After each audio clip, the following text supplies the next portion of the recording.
have been well trained. No. You don't have to carry a sword to be powerful. I won't fail you. Or do not. I'm not afraid. There is no try.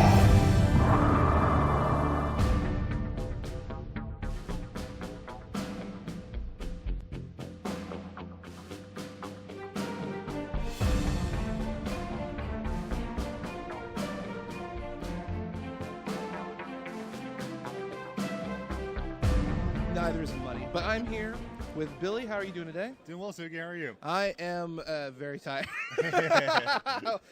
we stayed up pretty late after last night's very interesting Trilogies tournament. Yeah, that was a lot of fun. That was a lot of fun to watch. We're going to see some really, really, really interesting things today, I believe. I'm hoping to see some spice, some new stuff. I mean, we kind of know what the meta is after Gen Con Yep. and Euros, so I'm hoping to see something fun and unique. So while we're waiting for the stream to go, get some games going, what are you expecting to see in this? So it's 8 rounds, and then we cut to day 2, which will be tomorrow. But that's still a lot of Destiny. There's going to be 8 different streams, on this channel, and we could see quite a wide variety of things coming up. Yeah, I mean, we're going to see Chopper Droids, we're going to see Jabba, we're going to see Raylo probably. We're probably going to see some Ewoks out there. So, yeah, I mean, who knows? But, I mean, it's cool to see what people bring outside of the meta, Yeah. Something that they think might surprise some people, might throw them off their game or might do some unique things. So, we'll see, yeah, man. But, yeah, I mean, I'm looking for, you're going to see some Chopper Droids, Satine Droids, Han Droids. They're going to see any Thrawn? Maybe, I mean, that deck at Euros did really well, and I mean, that'd be cool. I think he's a fun character. Obviously, he's a little bit higher in the cost, but yeah, I mean, we'll see. I mean, he has a lot of ways to kind of use your own tools against you, especially with Chopper Droids being out in the field, or just droids in general. A lot of people are afraid of their resources being completely decimated early game, so they've kind of reduced their cost curve, which means that's really nice for Thrawn because he likes cheap things. Yeah. And if you're running cheap cards in your deck, he goes, "Oh, sweet! I want that and that and that and that and that." Be fun to play with his power action there, getting play off the top of the deck. That'd be funny to play a Droid's Day Out on the Sentinel droid and make them not lose that. That'd be awesome. Right. Yeah, I think we might also see a Admiral reset deck, which is kind of on the cusp of potentially being a thing. We'll see what the Nova players think about that as the game, as the Swiss rounds progress, but. I tell you what, I played a Yoda Bale deck at my last locals, and that thing was so much fun to play. I ended up doing 9. I was playing against a friend of mine who was playing Chopper Droids, and he had a full health Chopper with 1 shield, and I killed him with a artillery strike from a Yoda 3 side, turned into 9 damage, and just spiked him off the board. When that deck goes off, it goes off. So it's a fun, but it's a lot of fun, and outside, those power decks. I mean, there's a lot of still fun decks out there, and I think that's really important for the game. So while we're waiting, let's talk a little bit about how Swiss tournaments work and how top cuts work for the people who don't know. So it's 8 rounds. What does a player need to make it into day 2 in order to compete for the championship tomorrow on Sunday? So we gotta go X and 2, and then we're gonna have some playing games on Sunday. But basically, I mean, from a player perspective, you gotta make sure that you're focused. You gotta make sure you don't let anything outside your parameters of your control throw you off your game. You got to really be focused in, and you can't beat yourself up about mistakes. You can't let yourself, be thinking about the mistake you made 2 rounds earlier, 2 plays earlier. And really, you just got to play your game. You got to focus. And really, I think one thing that people forget a lot of times is stay hydrated. Stay, have a keep snack your blood sugar high. Keep your blood sugar up, yeah. So make sure you have all those things straight because that can affect your game. I mean, this 8 rounds is a lot of Destiny, a long day. Yeah. We're gonna have a lunch break, but still, it's a long day. Yeah. So you got to make sure you're up and at it and on your game all 8 rounds because, X and 2, you got some, I guess, a little bit of room for error, but not much. Yeah. Yeah, so what X and 2 means for people who don't know is the X is kind of irrelevant. Basically, if you take more than 2 losses, you're out of the ability to go into the second day of the tournament. So X and 2 basically means, regardless of how many rounds you're playing, that number is irrelevant. You just can't take more than 2 losses. So if you go 5 and 3, you're out. So that's what the X and 2 means. Because I know people are asking, what does X mean? Because that's more of a Magic term. Yeah. So just to clarify, but 8 rounds still, you can, what? Oh, there's 107 players. Excellent. So that's good. That's a good turnout. So basically the way the tournament works is every round, you play, you win, you lose, and then once we get to round 3, it's going to be really interesting because that is the critical game where someone, and a lot of people, are going to have 2 losses under their belt, and they cannot from that point lose. And the term is called winning out. And we've seen a lot of points in games, especially in Destiny, where someone will lose the first 2 games, and then they'll win everything. Nick on the podcast has done it before, where he'll go 0-2, and then he makes it in the top cut because he just didn't lose. So just because a player has lost 2 games doesn't mean anything. We've seen Magic, Yu-Gi-Oh!, Pokemon, Destiny, 2 losses still means you're in it. And the pressure may be on, but it gets really exciting when those people pull it out and you see some excellent gameplay. Well, then you got the players who, maybe win their first 3, maybe even 4 games, and then they get a loss, and they're like, all right, well, you got to turn on the kind of, can't let up as the rounds go on. You got to, if you're in that situation, stay on it, and you can't, let the prize get from your eyes. Yeah. Oh, let's talk a little bit about deck archetypes while we're waiting. So the big one that we've talked about is droids. There's a lot of droids, but there are multiple flavors of droids. So why don't you tell us a little bit about the options that we could potentially see today? So we get... Oh, wow. So they were actually starting to play, and we didn't see that on our screen. So apologies for that. Ah, hey, look at that. They're playing Destiny. Hey, look, Destiny's happening. All right.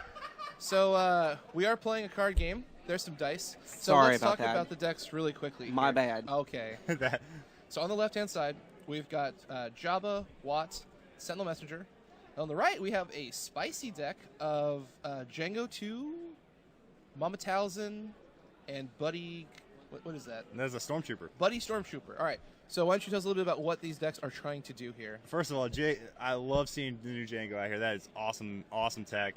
So Jango's got the equipment. First equipment he plays each round. You get 1 resource back, and the equipment doesn't count towards his upgrade limit, which is great. Yeah. Talzin obviously is there for dice correction, and Stormtrooper's red, and it's a body. Well, also in healing. And also healing, yeah. And of course, looks like we're going to round 2 here. 3 damage on the Stormtrooper and 5 damage on Watt and 1 on the Messenger. So stuff has happened while we were away. But let's talk a little bit about Jabba and the giant Vader's fist that's on the table. I mean, this guy's going for supports. We already saw we see a Fickle, and the last round we saw a Entourage go in the heap. So yeah, I mean, he's trying to ramp out. He's trying to get those big supports out and go from there. So what is the game plan for Jabba and friends? Well, you're hoping Jabba's going to get you almost basically an extra card, and Messengers too with both of their abilities. So they're trying to, as you see, a well-connected. Looks like that's going in the hand. But you see, you're trying to get those big supports out, and you're trying to ramp up as hard as you can. Okay, so Jabba is trying to dig to get lots of options in their hand, which then they play out into the field and just flood you with dice. We're looking on the other side at a Bounty Hunter upgrade-heavy deck. Now we see on Mama Talzin the Super Something Blaster Blaster that Minion loved. Oh, the Pulse Cannon. Yeah, why don't you tell us a little bit about this guy? So I was actually playing that in Trilogies last night. So it has a very unique ability. You put in your the power actions, you resolve it, then you roll it back in and resolve it again if you can. Then you resolve it again if you can after another roll in. So it has the potential to do a lot of damage really quick. Yeah, we saw that become the MVP of many games where it either won it or it lost it, just because you can just do really insane damage. Now, what are the damage values on the Pulse Cannon? It's got, I think it's a 3. It's like what, 1, 2, 3 for 1, something 3 for like 1? that. Yeah, it's got some disrupt sides on there too. Yeah, so there are no blanks, which is good, but the problem is there are also sides you may not want to roll. Mm-hmm. And sometimes you get stuck with that power action where... So it's got a 1, a 2, a 2 for 1, a 3 for 1, a 1 disrupt, and a 1 disrupt for $1. Okay, yeah. So sometimes you hit a disrupt for $1 you don't really want, but... Here comes a probe. So here's a question. Is it a good play to probe a deck that really wants to play supports? Well, I mean, with that many cards in hand, I think... Ooh, 2 Mega Blasters. Ooh. Well, I mean... At the very least, it gives you hand information. You know now you can see you see the Mega Blasters, and those are there at least. I mean, you probably knew that already, but knowing that it's in hand, it's always helpful to have at least some hand knowledge. Now you notice here that the Jango Trooper deck is going for Watt. Do you think that is the correct play, considering Jabba is the thing that's going to be digging through your deck, and then the Sentinel Messenger is going to give you the capacity to look at the top card of your deck at activation, and you may choose to play it or not choose to play it? Well, see, Watt is one of those characters that his power action is just so good. Like you get another activation, a free activation, roll in off the supports. So you roll in the Mega Blasters, you get the dice, you get another one off the fist. I mean, it's just so powerful to get that support extra roll in. I think Watt is a good target. It's kind of one of those, 6 of one, half dozen the other. You killed Jabba, you get a lot of the resource generation, but if you kill Watt first, you turn off any red, and you get rid of the his pretty good dice and his ability. So yeah, we'll see how it works out for Jacob here. So we see that Jabba has the Vader's Fist on the table, 3 resources available. We know that there's Mega Blaster Troopers in his hand, which cost 4. So where does that put the Jango player? Does he need to start ramping out? Does he need to start establishing himself for a big play? Like, what do you need to do with your opportunity? Because there's not much on the table now, but there's about to be a whole lot you're going to deal with here. Well, he just got a nice reroll there with the pitch and all right, well, here comes the Sinister Piece to get rid of the pulse cannon die. That was one obviously he would have liked to have seen with probe. Yeah. But here comes, looks like enough damage to kill Watt. So yeah, that's a big. I mean, getting a character off the board round 2 is good. Yeah, but you still have to deal with a fist, which is no joke. And here comes Delve. All right, so here comes the first Mega Blasters. So what does Delve do? Delve is pay 3 and do yourself indirect, and you can play a support for free. Yeah, you ping yourself a damage, minimal cost. Oh no, 1 damage for a card. That is gross. Especially a card that good. Now, of course, Jabba is a leader, so that you do get the extra Stormtrooper dice off of Mega Blasters. Power action, rolling the Vader's Fist back in. All right, so the Stormtrooper is going to... Yeah, it's a lot of indirect damage. Stormtrooper is bleeding. It's got 1 health left out of 7. But that's what he's there for, right? Yeah. Oh, yeah. Now, usually when you play a rainbow deck, you're bringing the red trooper for red cards. So we saw probe. What else is he going to be utilizing in this deck to give him, advantage of taking that color? Yeah, it could be a lot of things. Obviously more probes, maybe some red equipment, maybe some red guns. I doubt he's running any supports in this one, so probably none of the red supports. But yeah, that's what I would guess. Maybe some red mitigation too. Sinister Piece, maybe. Yeah, maybe Outpost. Yeah, that's a very, very gross card. Oh, there we go. Best defense. Well, see, best defense. Yeah. So best defense states you deal 3 damage to a character, remove 2 dice. But if the Stormtrooper only has 1 health, you're fine with that. Yeah, overkill. Great. I love it. Yeah, 1 resource for 2 dice is a great trade, especially getting off all those threats. But you're down a character, not a big deal. Well, here comes. Well, he's got 4 resources now, so that other Mega Blasters is probably coming down. All right, let's see. There it is. Now, what is the ability on Mega Blaster? Because you were saying you get extra dice. How does that work? Yeah, so if when you roll it in, you can roll in 1 additional Stormtrooper dice, just the base Stormtrooper with Mega Blaster's dice. If you spot a leader, you roll an additional Stormtrooper die in. So Jabba is a leader, so you get that extra bonus die, which can be pretty significant. So you play 4 resources for 3 dice. It's pretty good. That seems pretty good. All right, so we're seeing the Sentinel Messenger play where after you activate, you can look at the top card of your deck and choose to play it or choose to do nothing with it. And we saw another well-connected, which means money in your pocket, which is always good. What do you think he's got in his hand, considering he looked at that card and pretty much instantly played it? Well, I didn't see it. I haven't seen it in hand recently, but he did. Looks like he does have a counterintelligence in there. Turn in the... Clearly, it's an easy pickings. Oh, clearly. turn the pulse can to the Gauntlet Rock to the +4. I think I said counterintelligence. Yep, there it is. All right, so what does that card do? So you get the Spy Leader and put a event back on top of your opponent's deck. So looks like, all right, you got Active Cruelty and a Riot Shield and the Sonic Detonators. Now, getting that hand knowledge is really critical because let's talk about Riot Shield, because that's going to be a huge play if played correctly. Yeah, so it can block some damage. None of them are troopers, so you won't be able to block the additional damage with Riot Shield. But hey, it's it's an equipment, so it goes on Jango basically for free, with his ability, and it will block damage and keep him alive longer, which obviously is your game plan. Because Jango's dealing the damage here. Yeah. Pulse Cannon on Talzin is good, but Jango's kind of not only the money maker in this deck, but also has all the stuff. All right.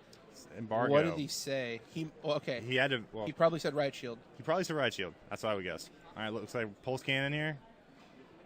All right, so this can't is resolve. Or no, he can. He's got he has money. $1. Nope. So this is the Pulse Cannon power action. Oh, where there it's it goes resolve, again. Roll, resolve, and he Man. gets to do it one more time. So he resolved it once. Roll and resolve. Roll and resolve. Yeah. So that's the explosivity that one card can do, because you can just go 3 for 1, 3 for 1, 3 for 1. Pretty awesome. Yeah.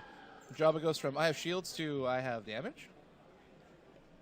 Now, one thing that hopefully Jacob doesn't forget is to dig.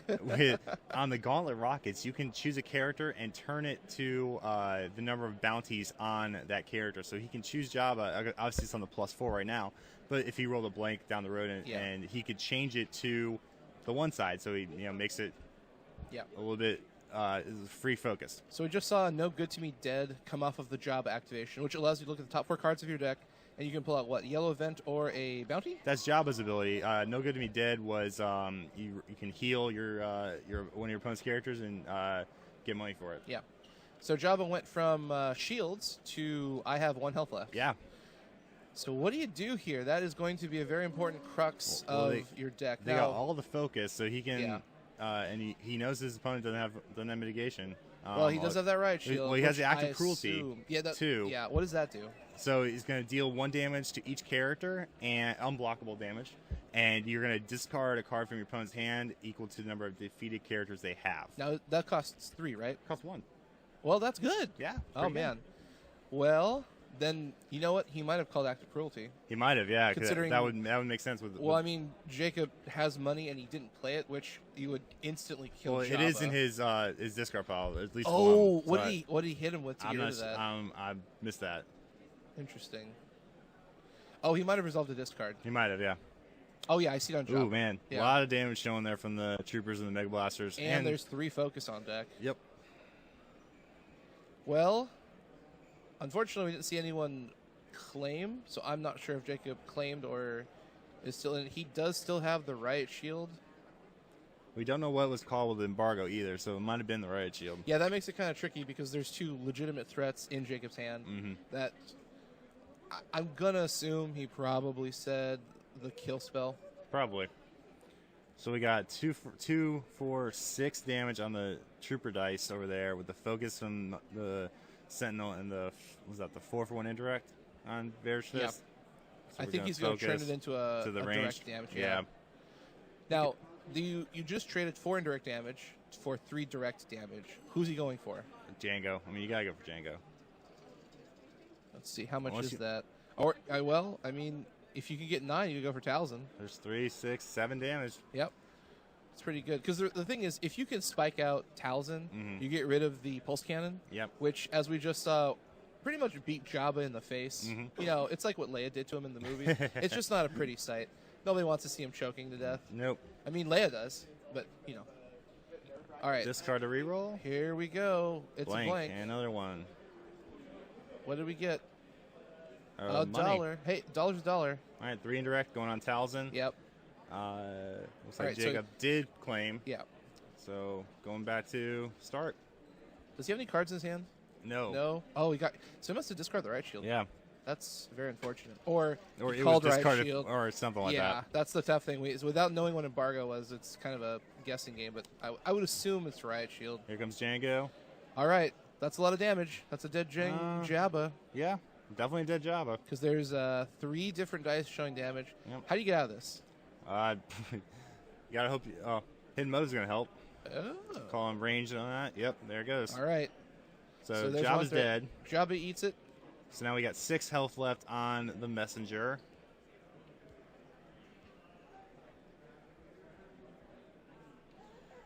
All right, 6 damage is not difficult to hit. Good, Jacob. Good call on the noticing that they do lose 1 dice because no legions can be spotted. So good on Jacob for keeping an eye on the board state. Yeah, that's something that's very important for all players, that they need to make sure that the game state is in check. It is the responsibility of both players. So if there is a mistake... Oh, witch magic. Oh, 1, 2, 3, and there's 3. 1. Nice. Yeah. I'm liking this deck a lot. Yeah, okay, so let's talk about this. Since yesterday, if you were watching, we saw a lot of droids, Palpatine, bounty hunters. Now, that was trilogy, so it's a different format. But if you've been watching any of the competitive scene, it's still very similar. And here we have a really spicy deck. Like, tell us a little bit about what this deck's trying to do and, like, what angles this deck has, because it's gross. It's great, yeah. This is, all right, flip into Talzin 2 side. I mean, it's consistent. I mean, Jango gives you a lot of access to money. All right, looks like, all right, getting rid of the pulse cannon. Yep, it's got to be 2.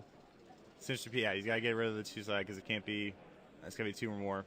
All right, so rolling pulse cannon, 1 damage. Uh-oh. There's 2 damage. And that's game. All right. Great.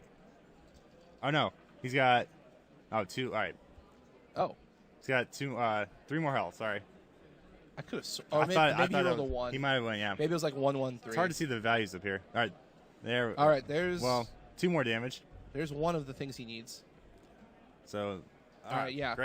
Great game. That's going to be really hard to come back from. But let's talk a little bit about this Jango Talzin Trooper. Man, that's cool. This is new. It's cool. It's I love, like I guess mentioned earlier, seeing some spice is great. Yeah. I mean, you get the fixing with Talzin, you get all the odd cards. Obviously, you keep her ability on as long as you can. Yeah. And Jango just gives you the equipment and the guns and access to Villain Yellow, and you can really go from there. Right, and then you have the Trooper, who is basically just sitting there doing nothing, as is per canon. Just getting shot, but not shooting back. Right. Hey, I give it up to Jango. Coming up with something new, a little off meta. We haven't seen any Jango anywhere. No, we haven't. Do anything really. So no, it's very really true. Cool to see. Now let's talk a little bit about the Jabba deck there really quickly. This is an answer to the droid meta. Everyone's really afraid of droids, and it was cooked up that what if we do a lot of supports with a deck that, hey, Jabba can dig for cards, Sentinel Messenger can dig for cards, I've got leaders, I've got troopers, I've got buttloads of dice, and you're just going to have to deal with all of these dice over and over and over again. Do you think we're going to see more of that as we come through the day here? I'm sure we will. Yeah. I mean, it's a very popular deck. Did really well at the European Championships, so I see no reason why we won't see more of it. Absolutely. All right, we are going to take a quick break as we still have 14 more minutes left in the round. But if you've been enjoying the commentary from myself and Billy, thanks for watching, thanks for listening. Definitely subscribe, listen, like, all of that good stuff on all of your social media. And thank you to everyone who's watching here on Facebook, YouTube, Twitch. We are going to be here for 7 more rounds here at the Nova Open. This coverage of Star Wars Destiny is supported in part by our patrons. The Chance Cube wouldn't exist if it wasn't for the support of our patrons. We appreciate each and every one of you who generously support us in our mission to explore Star Wars Destiny and educate players along the way. We couldn't do it without you. If you would like to join our friends in high places, then head over to patreon.com/The Chance Cube. $1 a month goes a long way to maintaining and growing content like this and much more. And special thanks to Jim Goss, Derek Bertram, and Nathan Henderson for their generous support as top-tier patrons.